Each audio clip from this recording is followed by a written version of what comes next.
Now, just a little warning here at the start that there will be some major spoilers for the third episode of The Bad Batch in this video, so if you have not seen it yet and you don't want anything ruined, it's a really good time to click away.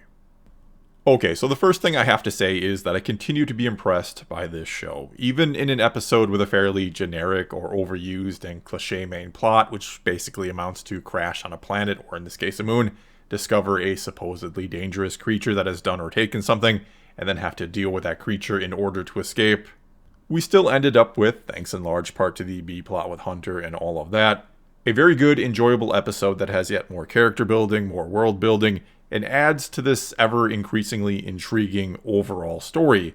This isn't a dumbed down and entirely adventure of the week style show with little real depth or complexity behind it. This is the kind of sad story of what happens immediately after the Clone Wars ends, of what the transition from Republic to Empire really looks like. It's very much showing us how the Empire locks the galaxy in this iron grip that we'll eventually see in the original trilogy. And I'm happy to say that not only are they not dumbing it down, they're not really watering down the violence either, which would have happened had this ended up on Disney XD instead of Disney+. Because there was a lot of brutality in this episode, way too much for a Y7 rating on Disney XD. There were people being shot in the chest in cold blood, innocent civilians being burned alive, and so on. All in all, putting this right up there and on par with the darker edge we saw in the Clone Wars, especially the later seasons of it. And though I would say this is still a mostly kid-friendly show, again, that's who Omega is really in there for, not that adults can't like or even adore the character. But what the tone of the show is already saying to me is that Lucasfilm and or Disney realized that there is indeed a large adult audience out there hungry for good animated shows that are a bit more mature in nature. Though yes, you can still have a lighter side at times or fun characters, or those more geared towards kids, again like Omega. And a lot of these adult fans were probably created by the original Clone Wars series. I've said before, there is kind of this whole generation of Star Wars fans out there who grew up with or on the Clone Wars. And speaking of adult fans, I also think they hope to bust that sort of stigma around animated shows, that they're not quote-unquote cartoons, and it's perfectly fine and acceptable for adults to watch and enjoy them, which is why I think as this series goes on, we'll see more and more connections to The Mandalorian and other upcoming shows, as there were plenty of connections in The Mandalorians back to the Clone Wars.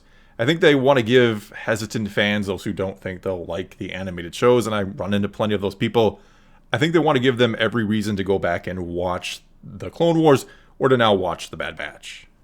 And so I really think those making this show understand, as most of us who watch the animated shows understand and long since have, that once you give them a try, once you get over that stigma of them being cartoons for kids, that yes, they are or can be quite good, really good in fact, because as I've said before, and I'll say it again here, some of the best Star Wars I've ever seen has been in animated shows. But anyway, and sorry for that little tangent, one of the things I'm loving early on here in this series is that, like I said last week, the Bad Batch themselves are indeed the best part of the show. I'm interested and growing invested in these characters after not caring so much about them after their Clone Wars arc, but I'm also highly enjoying other aspects of the show, especially this sort of tension and back and forth between the new Empire and the Kaminoans, this debate, you could call it, over what should become of the clones, are they still useful or not, and it's a conversation that, oddly enough, the clones themselves have no say in. And I think it's made pretty clear at the end of this episode, not that we couldn't guess at it, that the Bad Batch or Clone Force 99 are not defective clones by any stretch, that they were intentionally created or made this way, that they are the next evolution of the clone army, or at least that's what the Kaminoans want. And I think it's safe to say that Omega is the clone that they need to get back, as Nala Se and Lama Su were talking about towards the end of the episode, that they only need one of them to ensure the future, even though Jango's DNA is now degrading, we learn. Which further leads me to believe that there is more than just clone or Jango DNA making up Omega. There's DNA from perhaps another source, or just something else entirely going on with her. Again, it could be that they're infusing Jango DNA with midichlorians or something like that. Either way, again in this episode, as many have been pointing out in the first two episodes, we see Omega mimicking the actions of the other Bad Batch members. While trying to track down this creature, we saw her pick up and try to study the dirt just like Hunter had a moment before her. Now sure, she could just be doing that or mimicking all these actions because, well, kids often do that sort of thing. But even before that, we saw her sort of studying the breathing mask for a few moments, as if trying to figure it out, and then she turned it on and put it on like she had just looked at it and came to an understanding as to what it is and how it works. And so what I think the Kaminoans are trying to create is a clone army that doesn't require so much training, which is probably one of the most costly parts of their operation, that you have to train each and every single one of these clones. But if the clones could sort of learn on their own or learn through sheer observation, more or less, well, not only does that cut down on training cost, but it makes their potential, how great of a soldier they could possibly become, almost limitless, while still having the chips in their head to control them to make them be loyal. And loyalty is kind of one of the questions or subjects of this episode. At one point, we even hear Admiral Rampart say that he sees tremendous value in the loyalty of those who willingly enlist or who are willing to fight for you on their own, which, yeah, sounds like and seems like it makes sense. And I think it does over forcing someone to comply with orders thanks to a chip in their head. And we do see Crosshair at one point towards the end of the episode again, sitting there clearly in deep thought. And who knows what exactly is going through his mind? Is he upset that he's being controlled, made to do all these things that his brothers, the rest of the Bad Batch, were able to resist? Is he maybe happy about his situation? Does he not realize he's being controlled? Does he think this is mostly his own free will, and he sees the others as just traitors?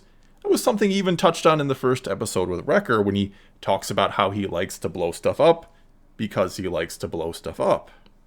And so there are some very curious questions being raised here in the show, not only about the chips and what they can do, but you could even say about what makes us human, what makes us do the things we do. Are we nothing more than the product of our environment and those who influence us along the way?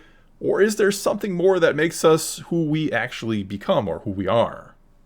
And though I don't think the show will go too deep into all that, I do think we're going to be digging far more into the nature of the clones, which is what I was hoping for. I want to see things from their perspective.